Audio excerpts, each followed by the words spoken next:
Con una sólida formación académica y una trayectoria de impacto en el ámbito público, Santiago Peña es un economista comprometido con el desarrollo y la innovación en Paraguay. Máster en Administración Pública por la Universidad de Columbia. Ha trabajado en el Fondo Monetario Internacional en Washington, D.C. y se ha desempeñado como ministro de Hacienda de Paraguay, donde implementó políticas que fortalecieron la economía del país. Desde 2023 ocupa la presidencia de Paraguay con una ambiciosa visión: liderar el resurgir de un gigante y llevar al Paraguay a su destino de grandeza. Su enfoque se centra en el desarrollo económico sostenible y en la atracción de inversiones estratégicas para asegurar el crecimiento del país. Su compromiso es mejorar la calidad de vida de los paraguayos y generar nuevas oportunidades laborales a través de la diversificación de la matriz productiva del país. Con una trayectoria destacada y una visión enfocada en el futuro, Santiago Peña se posiciona como un líder con el potencial de transformar Paraguay en un referente de crecimiento y prosperidad en América Latina. America Business Forum se enorgullece en presentar a un innovador y comprometido presidente, Santiago Peña.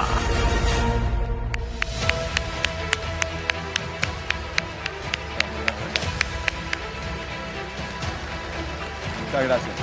Muchas gracias. Bienvenido, señor presidente. Cuesta decir señor presidente a alguien que es mucho más joven que uno. Santi está bien. Santi Peña, bienvenido. Muchas gracias, Emal. A Muchas la gracias America a todos. Un Business placer Forum. compartir con ustedes.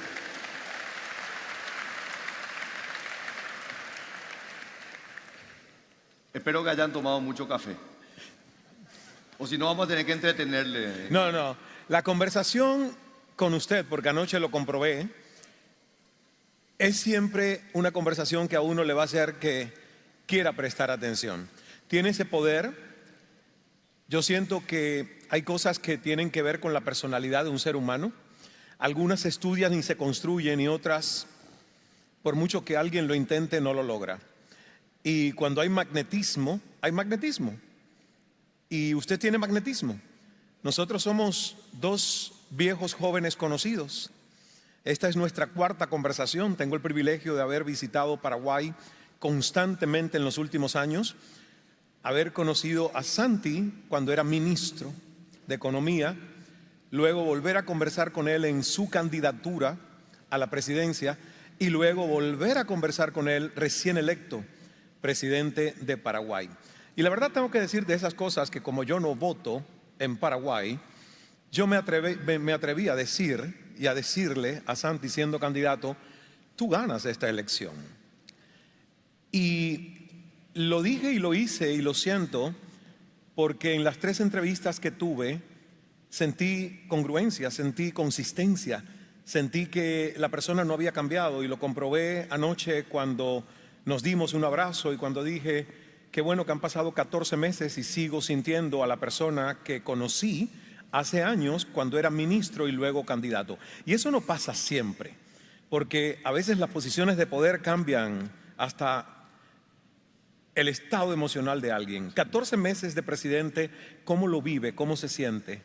Lo vivo con mucho entusiasmo. Primero que nada, un placer estar esta tarde con ustedes. Realmente un gran placer y muchas gracias por la invitación. Vivo con mucha intensidad, como lo he hecho a lo largo de mi vida. Padre desde los 17 años, así que imagínate, comencé muy pero muy temprano. Y la vida en cada curva, en cada carrera siempre hay cosas que uno no puede controlar y uno trata de dar lo mejor de sí. En estos 14 meses hemos podido hacer muchísimo, pero principalmente salir a contarle al mundo lo que es el Paraguay, lo que somos los paraguayos. Y por supuesto en eso uno no puede salir a engañar, no puede ser simplemente un cuento, tiene que salir a mostrar lo que verdaderamente es. Y para mí es una gran satisfacción, soy un enamorado de mi país, soy un enamorado de nuestra gente y estoy convencido de que humildemente creo que Paraguay es el mejor lugar del mundo. Creo que todos los países son bellísimos, pero estoy convencido de que el país tiene una historia fascinante, una historia que es poco comprendida por nosotros mismos los paraguayos y en ese proceso de comprender nuestra historia, salir también a contar, creo que hay una oportunidad enorme para el país. Y bueno, estoy en ese camino, en ese viaje de mucha intensidad, un viaje que es un ticket de una sola vuelta. Yo no voy a volver a ser presidente nunca más en la vida. El Paraguay no se permite la reelección, como es el caso de Uruguay u otros países. Así que trato de no desperdiciar ningún día, Ismael. Siento que Paraguay merecía un presidente joven, con ideas frescas, alguien que se ha preparado, que ha estudiado y que ya ha servido en la administración pública, porque usted daba un dato sobre lo joven que es el promedio de la población paraguaya. 26 años, 75% de la población tiene menos de 40 años, es la población más joven de América Latina, entre los países con la población más joven del mundo. Y bueno, esto es una oportunidad, ¿verdad?, que hay que saber aprovechar también. Fue por eso que le puse mucho énfasis en cómo darle oportunidad a los recién nacidos, a la primera infancia, a los jóvenes que ingresan a la escuela, a los jóvenes que quieren ir a la universidad, a los jóvenes que quieren un primer empleo, pero por supuesto sin descuidar también a nuestros padres, nuestros abuelos, que también se merecen una atención muy, pero muy especial. Paraguay en algunos momentos, décadas atrás, uno escuchaba de Paraguay, escuchaba del tema de inequidad, pobreza. Y yo sé que esa brecha se ha venido trabajando y hay muchos logros, de hecho, en estos 14 meses que tienen que ver con confiabilidad para el país. Ahora, en cuanto a juventud y tema educación, ¿cuál es la situación hoy y cuáles son los desafíos que enfrenta su gobierno? Sí, efectivamente Paraguay en los últimos 20 años pegó un salto en lo económico, en lo social. Imagínate que 20 años atrás Paraguay tenía un nivel de pobreza del 55%, esto se ha disminuido a la mitad, estamos en 22%, sigue siendo inaceptable. O sea, yo no acepto que en el Paraguay, que produce alimento para 100 millones de habitantes, no pueda alimentar a su población. Y fue por eso que el año pasado planteé un programa muy ambicioso de alimentación escolar. La población que está en situación de pobreza, que es 22%, pero cuando vemos a los jóvenes menores de 15 años, es un nivel del 40%. Entonces, teníamos un programa de alimentación escolar muy, muy parcial, solamente cubría el 5% de la población más vulnerable, y llevamos a una cobertura del 100%, que es lo que estamos implementando a partir de este año, y por supuesto requirió de hacer un esfuerzo enorme político, porque pasamos una ley importante, era redistribuir recursos que iban a los gobiernos locales, que no querían perder esos recursos, pero claramente le explicamos que con los niños no podíamos jorobar, que esta es una prioridad y teníamos que poner toda la fuerza ahí. Y es impresionante los resultados que estamos viendo en la retención escolar, la nómina de estudiantes, que por lo general en la segunda mitad del año empezaba a disminuir, se aumentó. Esto está generando también un dinamismo en lo que es la producción frutícola.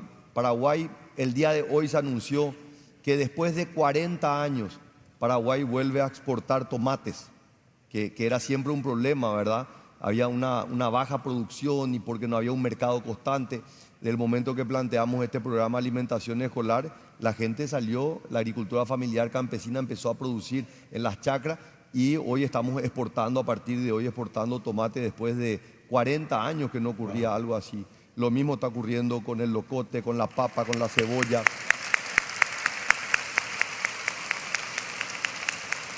Entonces, es un programa que por supuesto la prioridad son los niños, pero en realidad le ayuda a los padres que anteriormente tenían que darle un dinero al hijo para comprar comida en la cantina. Hoy es un dinero que le queda en el bolsillo a los padres.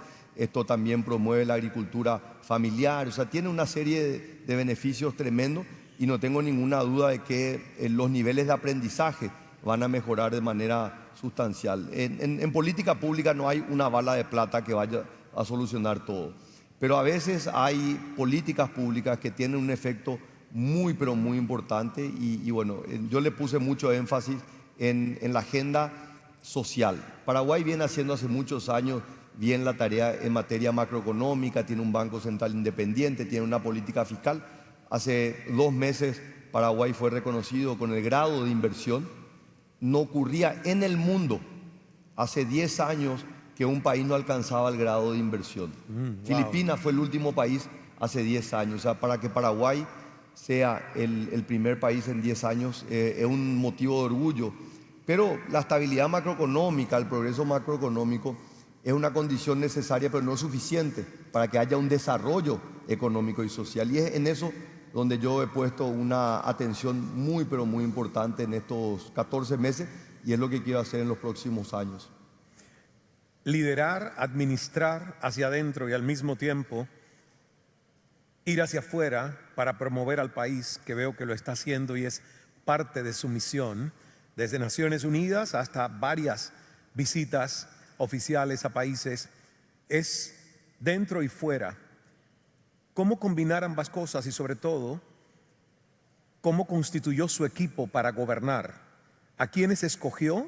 ¿Son solo de su partido o hay personas que a lo mejor no son del partido, pero son capaces de continuar el legado que venían haciendo en el gobierno? Sí, más que una condición partidaria, hay una condición de gente con más experiencia política y hay gente con más experiencia técnica, que es de alguna manera mi propio camino. Yo me inicié como un economista en el área de investigación económica del Banco Central, un trabajo que me apasionaba, un trabajo que creía y estaba convencido que podía solucionar muchos problemas, pero en la medida que me iba avanzando yo me daba cuenta que el conocimiento técnico, que es una condición necesaria, pero no es suficiente si uno no es capaz de convencer a otros.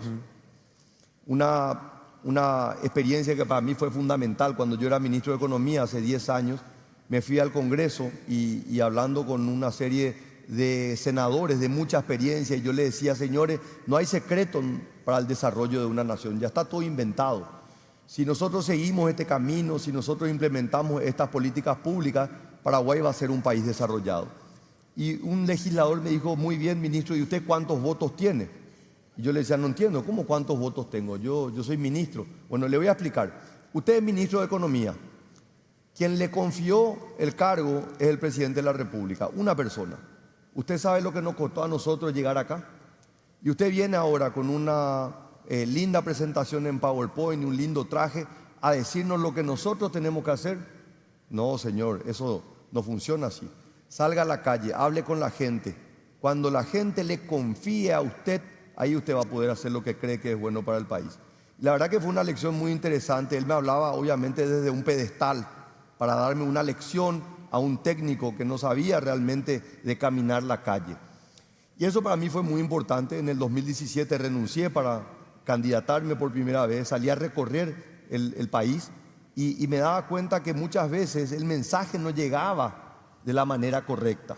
Que una cosa es hablar en un foro de empresarios, una cosa es hablar en un foro de estudiantes, pero otra muy diferente es hablar con una ama de casa, con un padre que tiene que lidiar con la inseguridad del trabajo, de la alimentación, de la salud, ¿verdad? Y son otro tipo de elementos. Entonces, en el momento de conformar el equipo, yo le decía: yo quiero tener gente con oficio, que conozca, pero que también que tenga la capacidad de conectarse con la gente. Yo creo mucho en la comunicación, creo mucho en la conexión, creo mucho que los problemas no están en un gabinete, no están en una oficina, están en la calle.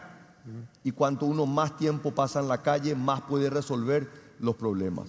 Y esto se aplica a nivel interno en un país, como también se aplica a nivel internacional, ¿verdad? Y a mí se me cuestiona a veces que he destinado mucho tiempo a salir del país. Y yo digo, esta es una inversión.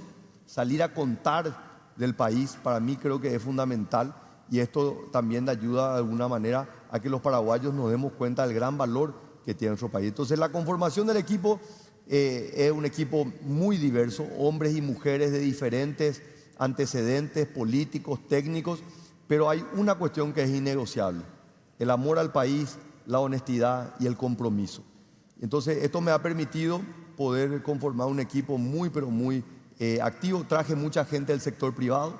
Yo trabajé prácticamente el 90% de mi carrera en el sector público, un paso por el sector privado, pero creo que también pedirle a empresarios y a personas que han trabajado en el sector privado durante toda su vida que le puedan regalar unos años de su tiempo al gobierno, al país, creo que ayuda no solamente al gobierno, que trae gente con mucha experiencia y dinamismo, sino que también para el empresario que después vuelve al sector privado, si tuvo la experiencia del sector público, si se puso en los zapatos de un funcionario público, después puede ayudar muchísimo más desde el sector privado.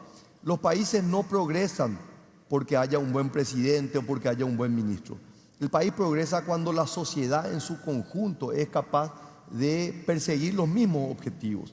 Y esto requiere un trabajo muy coordinado y cohesionado entre el sector público y el sector privado. Son muchos frentes.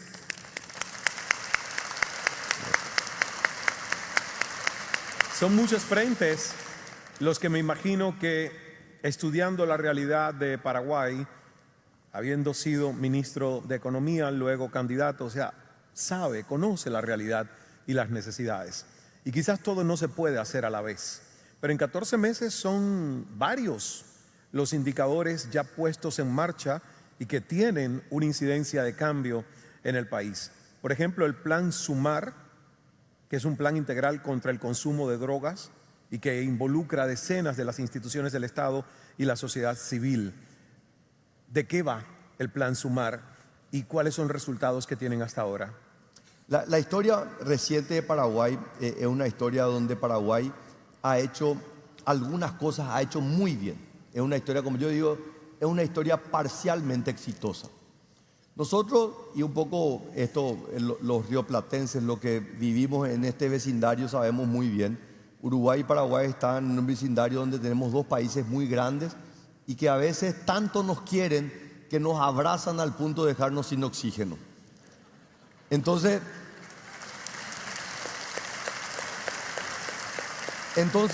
nosotros tenemos que hacernos fuertes.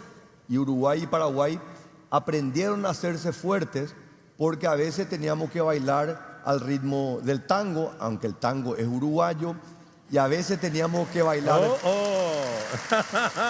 y a veces teníamos que bailar al samba, que era la música que nos venía, ¿verdad? Y en algún momento, hace unos 20, 25 años, dijimos basta, bailemos nuestra música. Y en el campo económico nos volvimos muy fuertes. Y esta es la misma historia de Uruguay y de Paraguay. Banco Central independiente, ministerios de economía serios, responsables. Y gracias a eso los dos países tenemos grado de inversión, emitimos deuda en los mercados internacionales. Ahora, en la historia de Paraguay es parcialmente exitosa porque no hemos todavía desarrollado una red de protección social más amplia. Todavía no hemos coordinado el rol de todas las instituciones del Estado. Entonces, cuando yo llegué, obviamente, habiendo trabajado en el ámbito económico, armé un equipo en el ámbito económico, en esto no me voy a ocupar tanto y me dediqué más en dos áreas, en el área social y en el área de seguridad. Y ahí conformé equipo y le instalé una cultura de trabajo en equipo, porque tenemos todas las instituciones, pero cada una trabajando de manera descoordinada y por su lado. Yo dije, no, acá tenemos que sumar. Entonces, sumé a 22 instituciones públicas con el objetivo de trabajar en un plan de cómo recuperamos a chicos que cayeron en adicciones. Este es un trabajo salud mental, salud médica, cómo le educamos a través del sistema escolar, cómo prevenimos que ocurran estas cosas, cómo le damos herramientas. Y por supuesto también del lado del control del narcotráfico, del microtráfico. Para darle una idea, ¿verdad? Nosotros teníamos en Asunción una de las 10 cárceles más peligrosas del mundo. Se hizo un capítulo de Netflix de las 10 cárceles más peligrosas del mundo. Asunción tenía una de las 10, Tacumbú, donde el principal criminal operaba desde la cárcel. Y yo dije, esto no puede continuar así.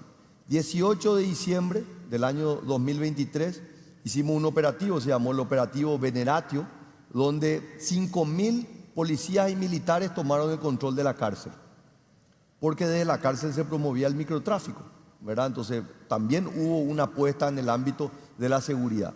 Y desde esta plataforma, SUMAR, trabajamos y coordinamos los esfuerzos de 22 instituciones en lo que es el trabajo de prevención, el trabajo de educación, el fomento de actividades deportivas, la atención de jóvenes que lastimosamente por entornos familiares muchas veces complicados caen en las adicciones. Entonces es un esfuerzo coordinado, reconociendo que las adicciones son procesos muy complejos, que no es solamente poner policías en la calle o darle más armas, no, muchas veces hay condiciones de base, muchas veces una familia de padres que no tienen trabajo o que no tienen una vivienda en condiciones, o que la atención médica no es la adecuada, que no pueda de alguna manera anticiparse. Muchas veces una maestra, que es la que tiene el contacto directo con el niño, no puede darse cuenta si ese niño está teniendo algún problema de aprendizaje, un problema de atención.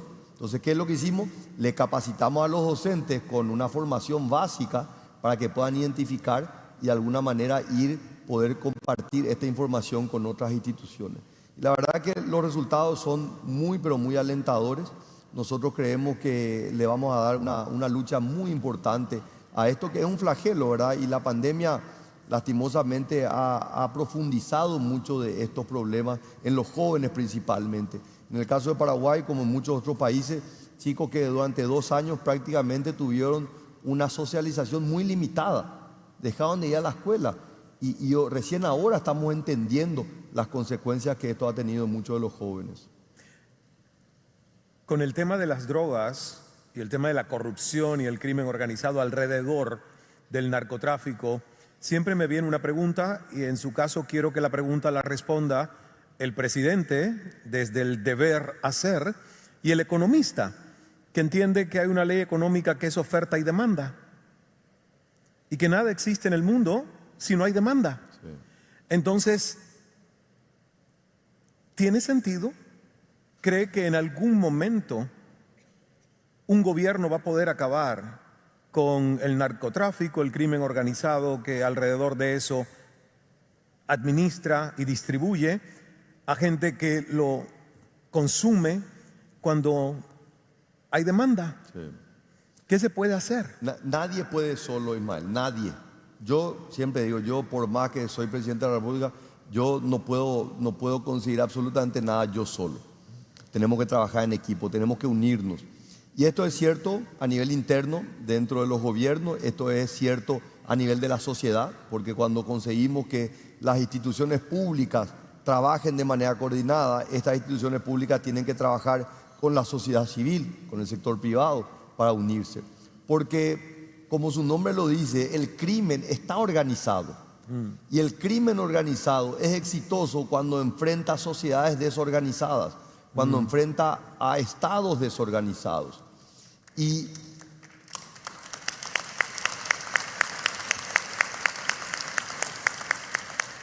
esta es una ley de hierro, ¿verdad? Martín Fierro hablaba, ¿verdad? Los hermanos sean unidos, esa es la ley primera. Entonces, nosotros tenemos que unirnos en estos objetivos. Y es lo que nosotros hemos llevado adelante desde el 15 de agosto del año pasado. ¿Cómo unimos a la sociedad paraguaya en temas que son innegociables? La lucha en contra del crimen organizado. Y también he llevado adelante una agenda de integración a nivel regional. Tengo una excelente relación con el presidente de Brasil, una excelente relación con el presidente de Uruguay, con el presidente Javier Milei tengo una excelente relación, con el presidente de Chile y a todos, algunos de derecha, otros de izquierda, pero finalmente todos queremos ir para adelante. Y esa ha sido la lógica y la motivación que me ha llevado a mí, donde hemos tenido enormes conquistas en contra del crimen organizado, trabajos coordinados con el Brasil, con la Argentina. Hemos llevado a muchísimos presos que estaban en Paraguay a cárcel de Brasil, ¿verdad? Nosotros tenemos la ventaja de estar al lado de un país como Brasil, que tiene 220 millones de habitantes, pero también tenemos la desventaja de estar al lado de un país tan grande que también tiene a los grupos criminales más grandes del continente, el primer Comando Capital, el Comando Vermelho. Entonces nadie va a poder enfrentar estos problemas de manera desorganizada y de manera aislada. Entonces creo que la clave en esto es trabajar todos juntos y poniendo el hombro, ayudándonos cada uno con lo que podemos. Hablaba de la relación con presidentes de la región y me gustaría saber, en esa geopolítica, ¿con quién no ha logrado contactar? ¿Quién no ha sido tan receptivo para recibirle? El más esquivo fue Andrés Manuel López Obrador, que llegué al punto de irme a México para la transmisión de mando de la presidenta y organizó un almuerzo donde solamente invitó a los presidentes del Grupo de Puebla y no me invitó a mí. ¿Y cómo no tomarse algo así personal? Nada. Lastimosamente algunos tienen una posición más radical, más extrema, pero en esto no hay lugar ni para los enojos ni para los rencores, así que simplemente seguir luchando y seguir trabajando. Yo anhelo, sueño una América Latina unida. Creo que nosotros somos la región del mundo que tiene el mayor futuro.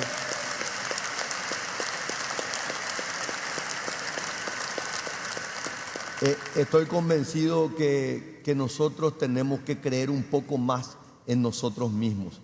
Creo que por mucho tiempo hemos visto las debilidades en otro lado, o Europa no nos presta la atención, o Estados Unidos no nos presta la atención.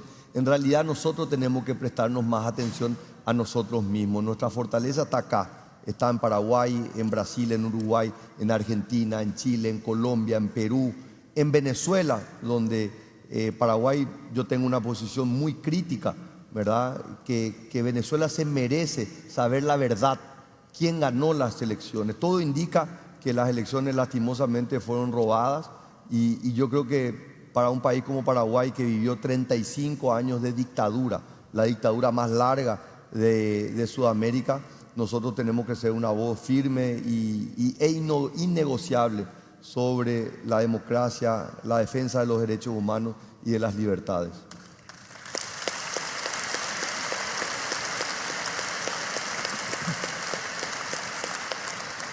Yo recuerdo una vez que le hice esta pregunta que le voy a hacer a usted al presidente, en ese momento presidente de Colombia, Juan Manuel Santos, que siento que, al igual que usted, tenía toda una vida preparándose para estar listo para un cargo como llegar a la presidencia de un país.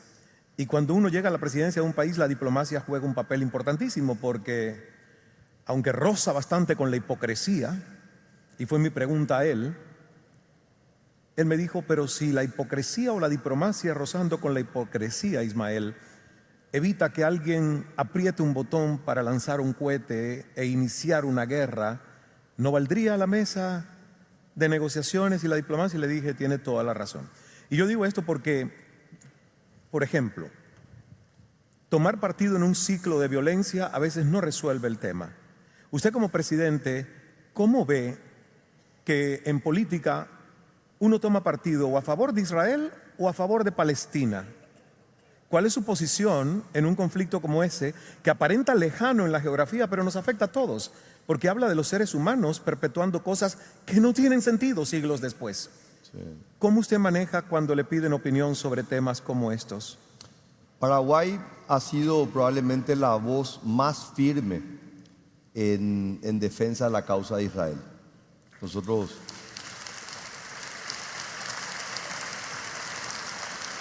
Nosotros hemos votado insistentemente en la posición de Israel en Naciones Unidas. Nosotros hemos anunciado en diciembre voy a reabrir la embajada en Jerusalén. Y esto no responde a la coyuntura actual. Esto no es una simpatía con una persona, con el primer ministro, no. Esto en realidad es reivindicar la historia misma del Paraguay. Una historia que es poco conocida, que es poco comprendida. Porque defender a Israel en su lucha, que es una lucha de siglos, de intolerancia, de persecución, de violencia. Por supuesto, nosotros no promovemos la violencia, pero si nosotros defendemos a Israel es porque nosotros queremos que también se reconozca que Paraguay fue un país que fue víctima de la intolerancia. Porque el Paraguay de 1850, el Paraguay que era la nación más próspera y desarrollada, enfrentó en la guerra de la Triple Alianza la intolerancia. Y fue una guerra de exterminio, donde perdimos al 90% de la población masculina, donde perdimos 60% del territorio y donde emprendimos un largo camino en la recuperación.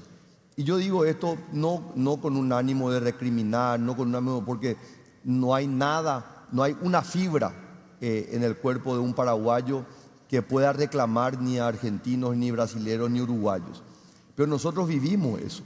Y solamente un pueblo que vivió al borde del exterminio puede entender lo que está viviendo Israel en este momento.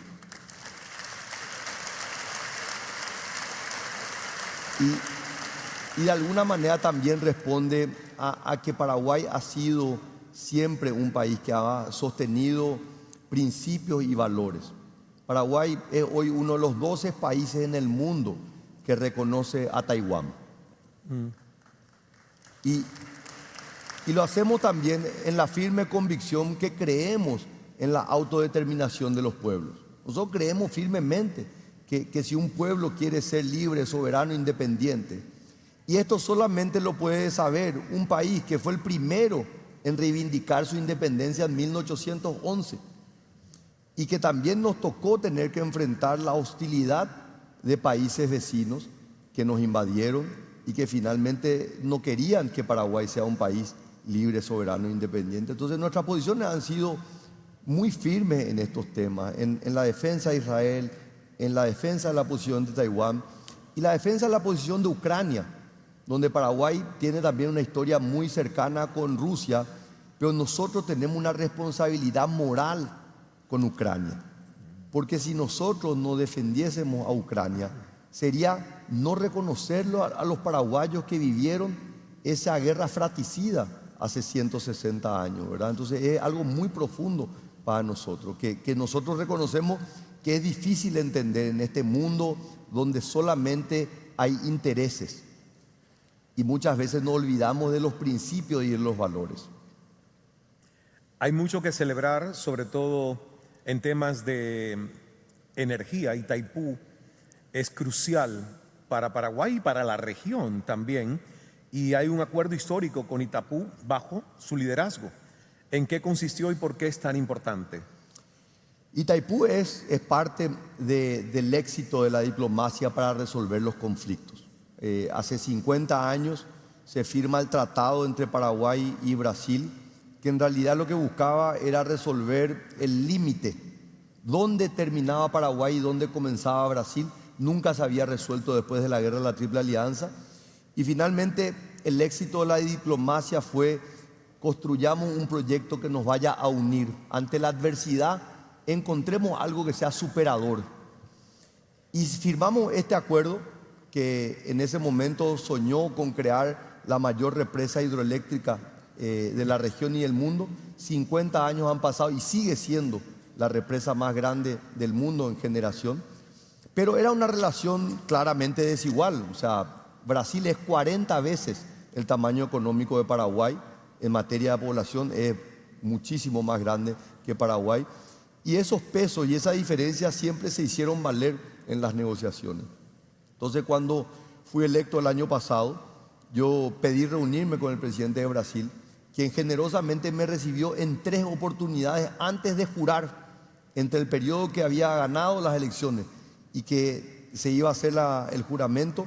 Nos reunimos en 3 oportunidades y reflexionamos y analizamos. Y me acuerdo que en la primera reunión que tuve con el presidente Lula, yo le dije: presidente, somos de generaciones diferentes, tenemos historias de vida diferentes, pero hoy la vida nos da la oportunidad de escribir el libro grande de historia. Y no lo podemos hacer mirando para atrás, tenemos que mirar para adelante. La pregunta es: ¿cómo nos van a recordar a nosotros en 30 o 40 años? Y yo creo que Lula, en esa enorme experiencia que tiene, esa enorme visión, se dio cuenta que entender la posición de Paraguay, y el Paraguay que venía progresando, pero hoy tiene el deseo de acelerar el proceso de progreso, tenía que ser escuchado en sus justos reclamos. Y en abril de este año, hace unos meses, cerramos un acuerdo histórico porque no solamente permitió que Paraguay genere más ingresos.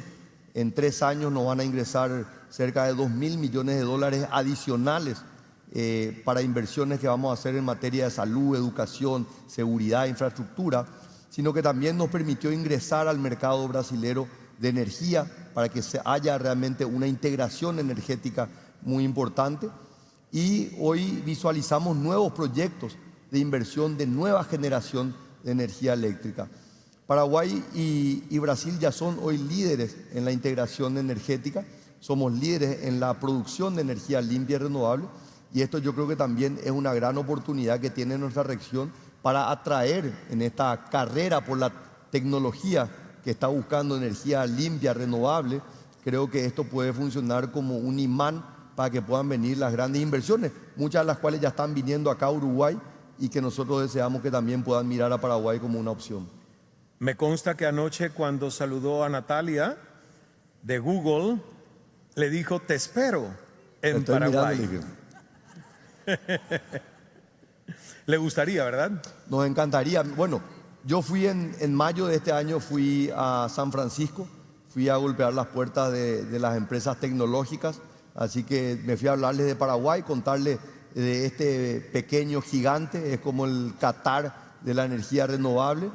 En julio de este año, que fueron las Olimpiadas, los Juegos Olímpicos en París, me acerqué a Bill Gates y le dije, Bill, yo soy el presidente del único país del mundo que se mueve con energía limpia y renovable, que es más grande que Alemania y que es el mayor exportador de energía limpia per cápita del mundo. Te aseguro que no sabes cuál es.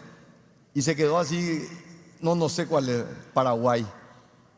Y realmente yo reconozco que Paraguay hoy empieza a llamar la atención, pero sigue siendo un gran desconocido. Esto es como en el mundo de Avatar, esto es como Pandora. Un país, una región que quedó totalmente en el pasado, pero realmente es un diamante en bruto que hoy está puliéndose y que está brillando muchísimo. Uruguay y Paraguay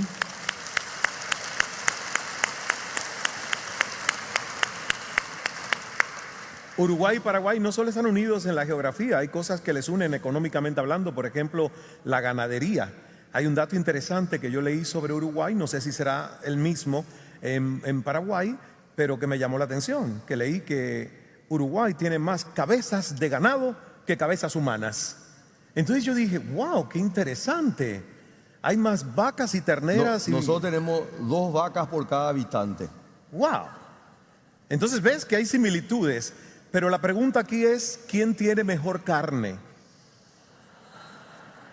Yo lo que le aseguro, que nosotros recorremos el mundo y encontramos siempre un restaurante que promociona la carne argentina, pero la gran mayoría de las veces esa carne es uruguaya o paraguaya.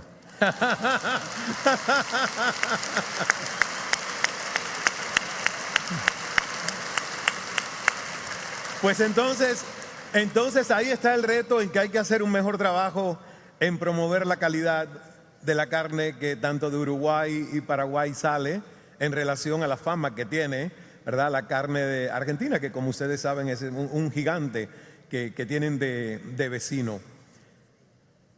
Me gusta esto de hablar de Uruguay y Paraguay. Uruguay es un país que es secular y a mí eso me parece interesante, maravilloso, porque hay una separación total entre el Estado y la Iglesia. Quiero que me hable de Paraguay y me lo contraste, porque, por ejemplo, yo siento que en Paraguay hay un concepto, y usted es católico, pero hay un concepto muy arraigado de la fe que a veces raya con el dogma. Uruguay no es en vano que fue uno de los pioneros en tener la legislación del matrimonio igualitario entre personas del mismo sexo. En Paraguay eso es como un no me toques. ¿Qué piensa usted de eso? Mira, Ismael, estos son 500 años de historia para entender. Y Paraguay en el 92 separó al Estado de la Iglesia. Pero vos no podés separar 500 años de historia con una ley o con la Constitución. La historia es la siguiente. Hace 500 años, cuando llegaron los primeros españoles, llegaron a lo que sería hoy las costas de Argentina, Buenos Aires, y no se quedaron ahí. No se quedaron porque encontraron comunidades indígenas muy hostiles y empezaron a navegar el río de la Plata. Entraron en el río, estaban buscando oro y plata y llegaron en el año 1537 a lo que es hoy Asunción. Fundaron el fuerte Nuestra Señora de la Asunción. Y la única razón que encontramos por qué se instalaron ahí es porque, a diferencia de los pueblos originarios que encontraron en Argentina, en lo que es hoy Paraguay le encontraron a los guaraníes, que eran quienes habitaban en esa región. Y los guaraníes eran muy abiertos, muy amigables, y se dio el proceso de mestizaje como en ninguna otra región del mundo. Durante 300 años Asunción fue la base de la colonia. Y cuando venían las expediciones, también vinieron las misiones jesuíticas y se instalaron en Paraguay, en la región de Paraguay. Entonces, la penetración que tuvo la fe cristiana probablemente fue la más profunda de todas las regiones del continente. De hecho, la mayor presencia jesuítica está en Paraguay. Las mayores reducciones jesuíticas están en Paraguay. Entonces, cuando uno ve cómo es posible que en el Paraguay cerca del 98% de la población practica activamente la fe católica, y esta es una historia de 500 años. Entonces, esto no lo vamos a poder revertir de la noche a la mañana. Esto de alguna manera también explica nuestra cercanía con Israel, con el pueblo judío. Nosotros reconocemos al judaísmo como nuestros primos, como nuestros hermanos mayores. Entonces, eso también de alguna manera está atrás. Cuando yo hice política en la campaña electoral, todos, no importa a qué sector iba, porque no hay una comunidad judía muy importante en el Paraguay, pero sí hay un sentimiento de cercanía con el pueblo judío, donde me iba a una comunidad rural y me decía una señora: está cerca de Israel, apoyarle siempre a Israel, si está cerca de Israel vamos a estar cuidados. Ese era el pensamiento. Entonces, para mí, apoyar a Israel no es una cuestión mía, antoja, el sentimiento. Como hay otros países donde la población palestina es mucho más importante, entonces obviamente un presidente toma posiciones más fuertes a favor de Palestina. En el caso de Paraguay, en el año 92 se puso en la Constitución que el Estado protege la vida desde su concepción. Entonces, la idea del aborto está prohibida en la Constitución, no se puede discutir, y se defiende la vida desde su concepción. Te lo dice un chico que a los 17 años se enteró que iba a ser padre y no era imposible pensar una opción diferente a que ese chico pueda nacer. No era una opción. Entonces, esto es algo que es un sentimiento profundo, amplio, muy arraigado. Y lo otro está vinculado con la institución de la familia. El paraguayo no es discriminativo, es tremendamente abierto, tolerante, respetuoso de las decisiones pero entiende, y la Constitución así lo manda, que el matrimonio es la unión entre un hombre y una mujer. Entonces, no hay ninguna discriminación en ningún sector, ni en la política, ni en los negocios, ni en los deportes, ni en los medios de comunicación, pero se mantiene esa institución del matrimonio como la unión entre el hombre y la mujer. Entonces, es un equilibrio el cual la sociedad convive sin tener que desconocer los derechos de personas que piden por una opción, pero mantener estas instituciones que son ampliamente reconocidas y valoradas. Yo estaría conversando con el presidente por las próximas horas. Sin embargo, me quedo con algo que usted dijo y con una invitación que le quiero hacer. Usted es una mente fresca y 500 años de historia tienen un peso en la conciencia de un país. Pero 5 años de gobierno le da la posibilidad de dejar la historia de una forma diferente. Así que le deseo todo el éxito en todos estos años de gestión, porque sin duda siento que está obrando y liderando desde lo más profundo de su corazón y su mente para que en 5 años el legado que su gobierno pueda dejar sea recordado como algo positivo que hizo a Paraguay avanzar dentro y también hacia afuera. Le deseo todo el éxito del mundo. Muchas gracias. Y gracias por estar con nosotros. Muchas gracias y les espero a todos en Paraguay. Muchas gracias. Muchas gracias. Gracias. Muchas gracias. Muchas gracias. Muchas gracias. Presidente de Paraguay, Santiago Peña. Muchas gracias. Gracias, presidente.